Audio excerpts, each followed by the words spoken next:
Hello everyone, எல்லா பேரும் நல்லா இருப்பீங்கன்னு நினைக்கிறேன். இது ஒரு ஷார்ட் வீடியோ. என்னோட பழைய வீடியோ பார்த்தவங்களுக்கு தெரியும். கரண்ட்லி நான் வந்து training session for networking and செக்யூரிட்டிக்கு ப்ரொவைட் பண்ணிகிட்ருக்கேன். ஸோ ரெண்டாவது செஷன் வந்து ரெண்டாவது பேட்ச் வந்து அக்டோபர் 1 நான் ஸ்டார்ட் பண்ணுறேன். ஸோ அதுக்கு முன்னாடி என்னென்னா, இப்போ இதுவரையிலும் ஒரு 19 செஷன் கம்ப்ளீட் பண்ணியிருக்கோம். இந்த 19 செஷனில் ஓவராலாக என்ன கவர் பண்ணியிருக்கோன்ற ஒரு சின்ன ஐடியா கொடுக்கலாம் அப்படின்றதுக்காக. இது டெக்னிக்கலாக ஜீரோ, எனக்கு வந்து நெட்வொர்க்கிங் பற்றி என்னன்னே தெரியாதவங்களுக்கு இது ஓரளவுக்கு அண்டர்ஸ்டாண்ட் பண்ணுறது கொஞ்சம் கஷ்டமாக தான் இருக்கும்.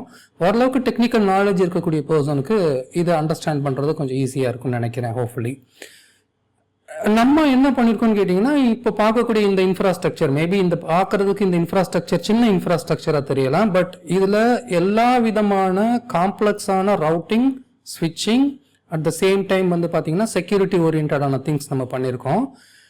நான் இதை எப்படி எக்ஸ்பிளைன் பண்ண போகிறேன் அப்படின்னு கேட்டிங்கன்னா, நாங்கள் இந்த கிளாஸை ஸ்டார்ட் பண்ணும்போது இது வந்து ஆக்சுவலி வந்து ஆர்பிட் 7 ஒரு கம்பெனி ரன் பண்ணுறோம். அந்த கம்பெனியில் வந்து பார்த்தீங்கன்னா ஒரு 4 ரிமோட் லொக்கேஷன் இருக்கு.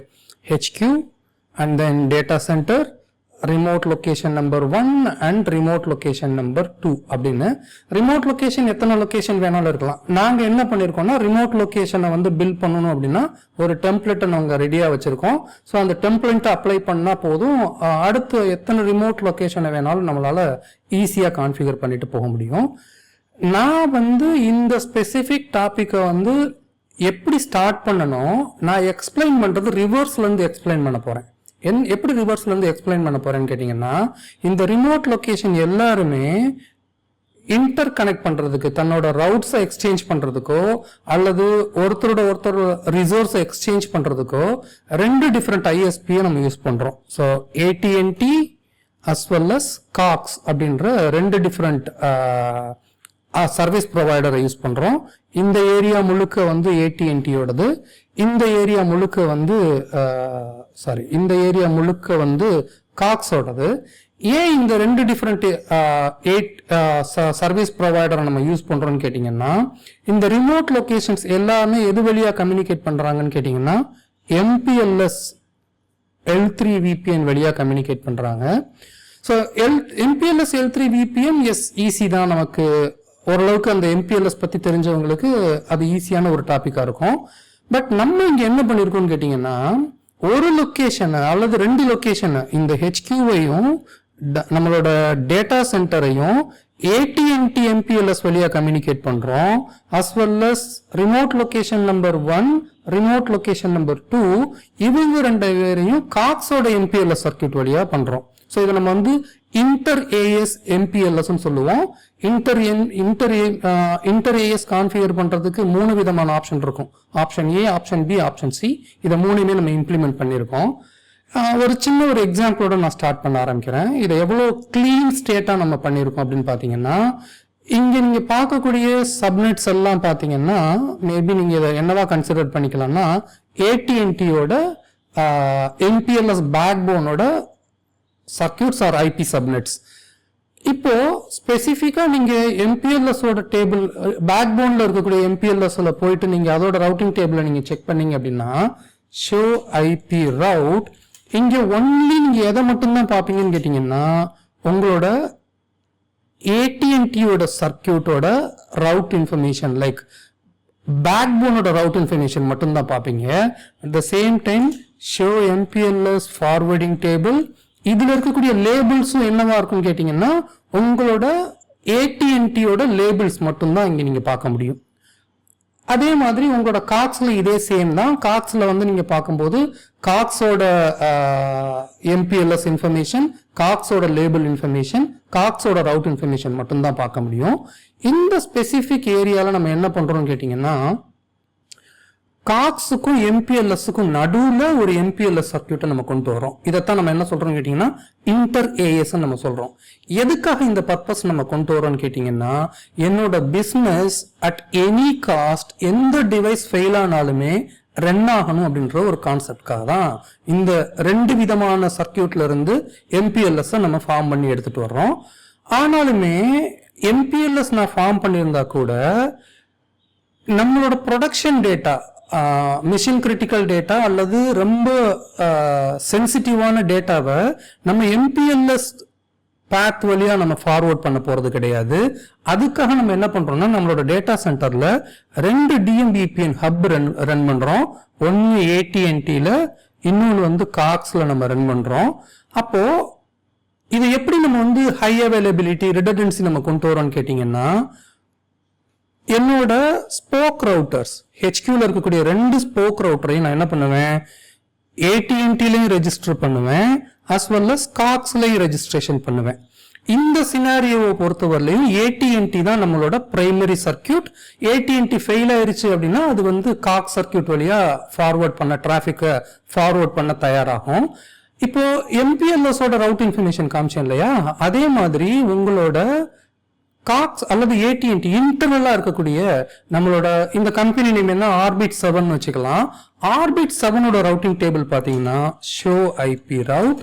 இங்க ஸ்பெசிஃபிக்கா நமக்கு தேவையான HQ, நம்மளோட ரிமோட் லொகேஷன், டேட்டா சென்டரோட route information, at the same time எதெல்லாம் 10.201.1 ஸ்டார்ட் ஆகுதோ அதெல்லாம் வந்து பாத்தீங்கன்னா AT&Tயோட பப்ளிக் ஐபி அட்ரஸஸ் ஆர்எல்ஸ் AT&Tயோட பேக்போன் ஐபி அட்ரஸ். எதெல்லாம் 10.2 எதெல்லாம் 10.3ன்னு பாக்குறீங்களோ இதெல்லாம் வந்து காக்ஸோட MPLS பேக்போன் ஐபி அட்ரஸஸ். அப்போ கிளியரா நம்மளோட AT&Tயை பொறுத்தவரையிலையும் அவங்களுக்கு இன்டர்னலா இருக்கக்கூடிய AT&Tயோட ரவுட்டிங் டேபிளை நீங்க செக் பண்ணி பார்த்தீங்க அப்படின்னா ஷோ ஐபி ரவுட், என்னோட கஸ்டமர் வந்து ஆர்பிட் 7, ஆர்பிட் நம்பர் 7.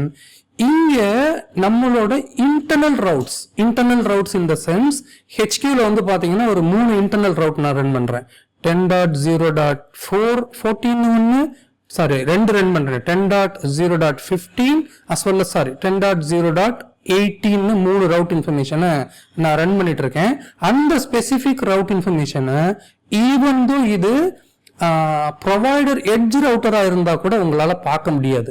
ஏன் பார்க்க முடியாதுன்னு கேட்டீங்கன்னா, என்னோட இன்டர்னல் ரவுட்ஸ் எல்லாத்தையுமே நான் எது வழியா எக்ஸ்சேஞ்ச் பண்றேன் அப்படின்னு கேட்டீங்கன்னா DMVPN ஸ்போக்ல இருந்து DMVPN ஹப்புக்கு எக்ஸ்சேஞ்ச் பண்றேன். அப்போ இன்டர்னலா கம்யூனிகேட் பண்ணக்கூடிய எல்லாத்தையுமே நான் எது வழியா கம்யூனிகேட் பண்ண போறேன் அப்படின்னா என்னோட DMVPN வழியா. ஃபார் எக்ஸாம்பிள் இங்க போய் பாத்தீங்கன்னா ஷோ DMVPN. ஸோ இந்த ஸ்பெசிபிக் டிவைஸ் என்ன பண்ணுது, AT&Tயோடையும் ஒரு டனலை பிரிங் பண்ணிருக்கு, காக்ஸோடையும் ஒரு டனலை பிரிங் பண்ணிருக்கு. அதே மாதிரி ஷோ கிரிப்டோ IKEv2SA. ஸோ அந்த ஸ்பெசிபிக் DMVPN நம்ம வந்து IPsec-லையும் ப்ரொடெக்ட் பண்ணியிருக்கோம். So inter communication between HQ, data centre, remote locations இது எல்லாமே என்கிரிப்டட் டெக்ஸ்டா கம்யூனிகேட் ஆக ஆரம்பிக்கும். இந்த மீன் வைல் நான் வந்து இதை பர்பஸாவே தான் பண்ணியிருக்கேன். என்ன பண்ணியிருக்கேன்னா, முதல்ல நான் வந்து ஒரு எக்ஸாம்பிளோட சொன்னா அது உங்களுக்கு புரியும்னு நினைக்கிறேன். நான் HQ சைட்லுக்கு போறேன். இதுதான் என்னோட HQ சைட். இந்த HQ சைட்ல போயிட்டு இது ஆல்ரெடி என்ன பண்ணுதுன்னு கேட்டீங்கன்னா 10.2.14.100 10.2.14.100 யாருன்னு கேட்டீங்கன்னா இது நம்மளோட இந்த ஸ்பெசிபிக் ரிமோட் லொகேஷன்ல இருக்கக்கூடிய இந்த கம்ப்யூட்டரோட கண்டினியூஸா பிங் பண்ணிட்டு இருக்கு. இதோட ட்ரேஸ் ரூட்டை நீங்க பாத்தீங்க அப்படின்னா, for an example Ctrl+C trace root -D 10.2.14.100 TRACERT trace root -T. So இது டிராவல் பண்றத பாருங்க. இது டிராவல் பண்ணும்போது ஈவன் தோ அது MPLS வழியா என்கேப்சுலேஷன் ஆகி போனா கூட அது எக்ஸாக்ட்லி எது வழியா டிராவல் பண்ணுதுன்னு கேட்டீங்கன்னா இந்த 2 ஸ்பெசிபிக் ஐபி அட்ரஸ் DMVPN-ஓட ஐபி அட்ரஸ். ஸோ இங்க இருக்கக்கூடிய சர்வீஸ் ப்ரொவைடர் நம்மளோட பேக்கெட்டை கேப்சர் பண்ணி பார்த்தா கூட அவங்களால டேட்டாவை ரீட் பண்ணி பார்க்க முடியாது. ஏன்னா இது என்கிரிப்டட் டெக்ஸ்டா போகுது. நான் இப்போ என்ன பண்ண போறேன்னு கேட்டீங்கன்னா, ஒரு கண்டினியூஸ் பிங் கனெக்டிவிட்டியை அதே சேம் ரிமோட் லொகேஷன் நம்பர் 2 இந்த ஸ்பெசிபிக் கம்ப்யூட்டர் HQல இருந்து இந்த ஸ்பெசிபிக் கம்ப்யூட்டருக்கு ஒரு கண்டினியூஸ் பிங் பண்ண போறேன். மீன்வைல் என்னோட பிரைமரி சர்க்கியூட்டான AT&T நான் வந்து டெர்மினேட் பண்ண போறேன். ஸோ இது வந்து என்னோட AT&T ரவுட்டர். இந்த ஸ்பெசிபிக் லிங்கை நான் டெர்மினேட் பண்ணேன் அப்படின்னா எப்படி பேக்கப் பேத்தை சூஸ் பண்ணுது அப்படின்றத நம்ம பார்க்கலாம். So continuous ping continuous ping okay. So இந்த கண்டினியூஸ் பிங் போகட்டும். இந்த மீன்வைல் நான் என்னோட AT&T சர்க்கியூட்டை டவுன் பண்றேன். லேப் லாக்ல இருக்கு. DAUD at 1 2 3 unlock. Okay. So இப்போ இந்த ஸ்பெசிபிக் லிங்கை நம்ம சஸ்பெண்ட் பண்ணலாம். தட் மீன்ஸ் நான் அந்த ஸ்பெசிபிக் லிங்கை டெர்மினேட் பண்ணிட்டேன். ஈவன் தோ என்னோட ஸ்பெசிபிக் லிங்கை நான் டெர்மினேட் பண்ணா கூட இப்போ டிராஃபிக் எது வழியா போக ஆரம்பிக்குதுன்னு கேட்டீங்கன்னா இங்க இருக்கக்கூடிய காக்ஸ் ரவுட்டர் வழியா போய் காக்ஸ் ரவுட்டர் எங்கே டெர்மினேட் பண்ணியிருக்கோமோ காக்ஸ் ரவுட்டர் வந்து இங்கே டெர்மினேட் பண்ணியிருக்கோம். ஸோ டிராஃபிக் வந்து இப்போ இப்படி ஃப்ளோ ஆகுது. இதுக்கு முன்னாடி எப்படி ஃப்ளோ ஆச்சுன்னு கேட்டீங்கன்னா AT&T வழியா போய் அதுக்கப்புறம் அந்த AT&Tல நம்ம என்ன DMBPN ஸ்போக் வந்து இந்த ஸ்போக் கான்ஃபிகர் பண்ணியிருக்கோம். இப்படி வந்து டிராஃபிக் போயிட்டு இருந்தது. இப்போ ஒரு சிங்கிள் பேக்கெட் கூட லாஸ் ஆகாம நம்மளோட பேத்தை காக்ஸ் வழியா நம்மளால ஃபார்வர்ட் பண்ண வைக்க முடியுது. இதுல ஒரு சேலஞ்ச் இருக்கு. என்ன சேலஞ்சுன்னு கேட்டீங்கன்னா இதை நீங்க கான்ஃபிகர் பண்ணும்போது உங்களால கிளியரா அண்டர்ஸ்டாண்ட் பண்ண முடியும். இப்போ நம்ம என்ன சொல்றோம், AT&T தான் பிரைமரி சர்க்கியூட்னு சொல்றோம் ஃபார் ஆல் த லொகேஷன். அது HQ-ஆ இருக்கட்டும், டேட்டா சென்டரா இருக்கட்டும், அல்லது ரிமோட் லொகேஷனா இருக்கட்டும், எல்லாத்துக்குமே AT&T தான் பிரைமரி சர்க்கியூட். அப்ப AT&T லிங்க் வந்து டவுன் ஆயிருச்சு அப்படின்னா மற்ற லொகேஷன்ஸ் எல்லாம், அது டேட்டா சென்டரோ, ரிமோட் லொகேஷன் நம்பர் 1ஓ, ரிமோட் லொகேஷன் நம்பர் 2ஓ, அது காக்ஸை வந்து யூஸ் பண்ணி கம்யூனிகேட் பண்ணக்கூடாது. இது உங்களுக்கு புரியும் நினைக்கிறேன். என்கிட்ட thousands and thousands of sites இருக்கு. அதுல ஒரே ஒரு சைட்ல இருக்கக்கூடிய பிரைமரி சர்க்கியூட் டவுன் ஆனதால மற்ற எல்லா ரிமோட் லொகேஷனும் வந்து பேக்கப் லிங்கை யூஸ் பண்ணக்கூடாது. அதுக்கு ஏத்த மாதிரி இங்க நம்ம ரவுட் இன்ஃப்ளூயன்ஸ் நம்ம பண்ணிருக்கோம். ஸோ அதை நான் எக்ஸாம்பிளோட சொல்றேன் பாருங்க. இப்போ என்னோட ரிமோட் லொகேஷனுக்குள்ள போறேன். ரிமோட் லொகேஷன்ல இருந்து இப்ப ட்ரேஸ் ரூட் பண்றேன். TRACERT space -D. HQ-ஓட IP address வந்து 10.0.14.100. அப்படின்னா என்ன அர்த்தம்னு கேட்டீங்கன்னா இங்க இருக்கக்கூடிய ஸ்பெசிபிக் டிவைஸ் இங்க இருக்கக்கூடிய HQPCயை எப்படி ட்ரேஸ் ரூட் பண்ணுதுன்றதை பார்க்கலாம். So press enter. என்டர் மட்டும் ஏன் ஆகலைன்னு தெரியல. Okay, press enter. Okay, so trace route போக ஆரம்பிக்குது. ஸோ எப்பெல்லாம் நீங்க 10.101 பாக்குறீங்களோ அது AT&T. எங்கெல்லாம் 10.101 பாக்குறீங்களோ அதெல்லாம் AT&T. எங்கெல்லாம் 10.100 பாக்குறீங்களோ அதெல்லாம் காக்ஸ். அப்போ ஈவன் தோ என்னோட HQ-ல வந்து என்னோட AT&T லிங்க் ஃபெயிலா இருந்தா கூட மற்ற ரிமோட் லொகேஷன் அதை அஃபெக்ட் பண்ண போறது கிடையாது. மற்ற ரிமோட் லொகேஷன்ல AT&T தான் பிரைமரி லிங்கா இருக்கும். இப்போ நான் என்ன பண்ண போறேன், இந்த AT&T இங்க இருக்கக்கூடிய AT&T-யோட சர்க்கியூட்டையும் ஃபெயில் பண்ணுவோம். ஓகே, இதையும் நான் சஸ்பெண்ட் பண்றேன். சஸ்பெண்ட் பண்ணிட்டு முதல்ல பிங் தான் ட்ரை பண்ணி பார்ப்போம். Ping 10.0.14.100 space -T. Okay, ping connectivity நமக்கு எந்த பிரச்சனையுமே இல்லை. ஆனா இப்போ அது எந்த பேத்தை எடுக்குதுன்னு பார்க்கலாம். 10.0.14.100 எந்த பேத்தை எடுக்குதுன்னு பார்க்கலாம். இது ரெண்டுக்கும் உள்ள ஒரு வித்தியாசத்தை மட்டும் பாருங்க. இந்த ரெண்டு ட்ரேஸ் ரூட்டுக்கும் இருக்கக்கூடிய வித்தியாசத்தை சொல்றதுக்கு முன்னாடி ஒரு சின்ன எக்ஸ்பிளனேஷன் சொல்லிடுறேன். இங்க பார்க்கக்கூடிய 10.2.14.2 யாருன்னு கேட்டீங்கன்னா என்னோட AT&T ரவுட்டர். ஸோ இந்த ஸ்பெசிபிக் IP அட்ரஸ் இதோட AT&T ரவுட்டர். அதே மாதிரி காக்ஸுக்கு வந்து நான் என்ன IP அட்ரஸ் கான்ஃபிகர் பண்ணியிருக்கேன்னு கேட்டீங்கன்னா 10.2.14.3ன்னு கான்ஃபிகர் பண்ணியிருக்கேன். ஸோ முதல் டைம் அது என்ன பண்ணுதுன்னு கேட்டிங்கன்னா நம்மளோட AT&T கனெக்டாக இருக்கக்கூடிய பேத்தை சூஸ் பண்ணி 10.2.14.2 வழியாக போகுது. அதே இது நீங்கள் ரெண்டாவதாக இருக்கக்கூடிய ட்ரேஸ் ரூட்டை நீங்கள் பார்த்தீங்க அப்படின்னா ஓகே, முதல்ல அது AT&Tயோட ரவுட்டரை ரீச் பண்ணுது. 10.2.14.2 வந்து AT&T. ஆனால் அடுத்ததாக அது என்ன பண்ணிடுது, 10.2.14.3 காக்ஸுக்கு ஃபார்வர்ட் பண்ணிடுது. ஸோ காக்ஸில் இருக்க DMVPN ஹப் வழியாக நம்மளால் ரீச் பண்ண முடியும். அப்போ எந்த சினாரியோலையும் எந்த லிங்க் ஃபெயில் ஆனாலும் நம்மளோட பிஸ்னஸ் டேட்டாவுக்கு எந்த ஒரு ப்ராப்ளமும் வராத அளவுக்கு நம்ம ரவுட் டிசைன் பண்ணியிருக்கோம். இதில் மல்டிபிள் ரவுட்டிங் ப்ரோட்டோகால்ஸ் யூஸ் பண்ணியிருக்கோம். OSPF, EIGRP, BGP MPBGPயில் வந்து பார்த்தீங்கன்னா VRFI யூஸ் பண்ணியிருக்கோம். And then VPN V4 MPLS configure பண்ணியிருக்கோம். முக்கியமாக நீங்கள் கவனிக்க வேண்டியது என்னன்னு கேட்டிங்கன்னா, நான் ஏற்கனவே சொன்ன மாதிரி இன்டர் AS MPLS. ஸோ ஒரே ஒரு சர்வீஸ் ப்ரொவைடர் இருக்காங்க. அந்த சர்வீஸ் ப்ரொவைடரில் நீங்கள் MPLS கான்ஃபிகர் பண்ணுறதுன்றது டிஃப்ரெண்ட் சினாரியோ. 2 டிஃப்ரெண்ட் MPLSக்கு நடுவில் 2 டிஃப்ரெண்ட் சர்வீஸ் ப்ரொவைடருக்கு நடுவில் நீங்கள் MPLS-ஐ எனேபிள் பண்ணும்போது end to end இங்கிருந்து மேபி அவர் காக்ஸில் இருக்கலாம், இன்னொருத்தர் AT&Tல இருக்கலாம். end to end லேபிள் ஸ்விட்சிங் நடந்து தான் இந்த பேக்கெட் ட்ராவல் ஆக ஆரம்பிக்கும். சரி, இன்னொரு விஷயம் நான் வந்து இதில் வந்து ஸ்பெசிஃபிக்காக வேணும்னே தான் பண்ணியிருக்கேன். என்னென்னா, ஓகே, என்னோட பிஸ்னஸ் டேட்டா எல்லாமே எதில் போகலாம், என்னோட DMVPNல இருக்கக்கூடிய IPsec டனல் வழியாக ரீச் ஆகலாம். ஃபஸ்ட்டு வந்து இப்போ இந்த ஸ்பெசிஃபிக் ரிமோட் லொக்கேஷன், இந்த ரிமோட் லொக்கேஷனை ரீச் பண்ணணும்னா அவர் DMVPN ஹப்பை ரீச் பண்ணுவார். DMVPNலேருந்து DMVPN ஸ்போக்கை ரீச் பண்ணுவாங்க.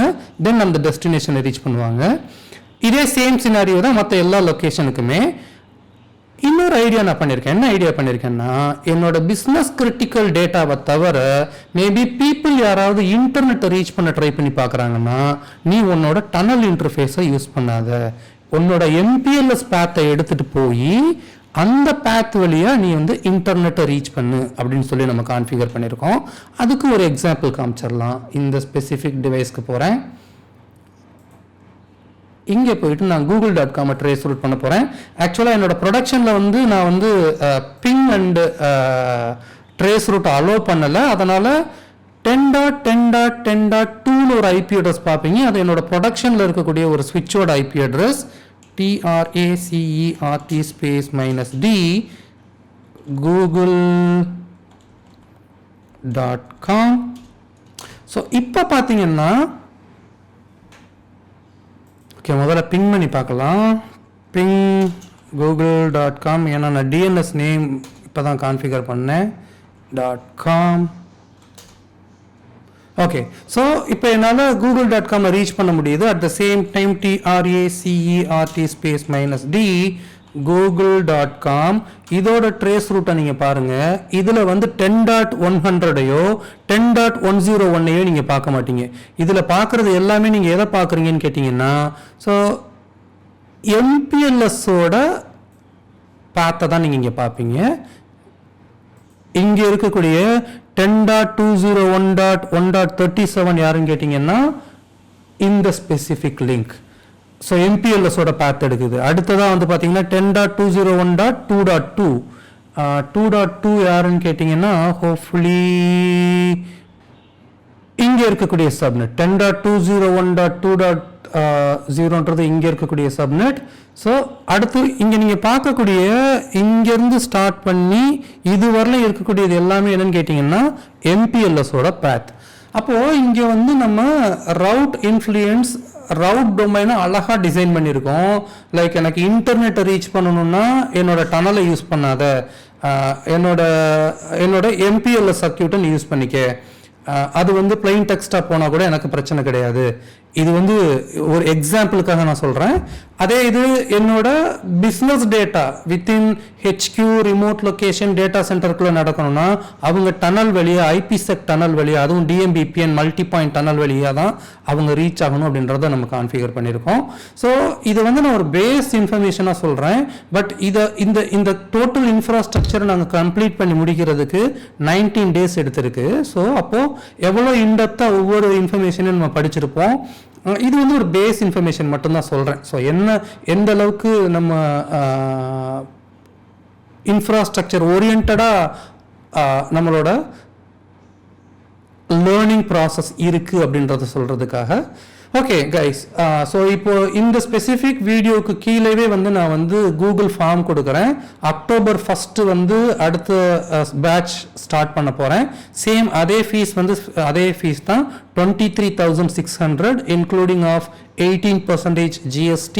விருப்பம் இருக்கவங்க ரெஜிஸ்ட்ரேஷன் பண்ணலாம். See you on October 1. Thank you guys. Bye bye.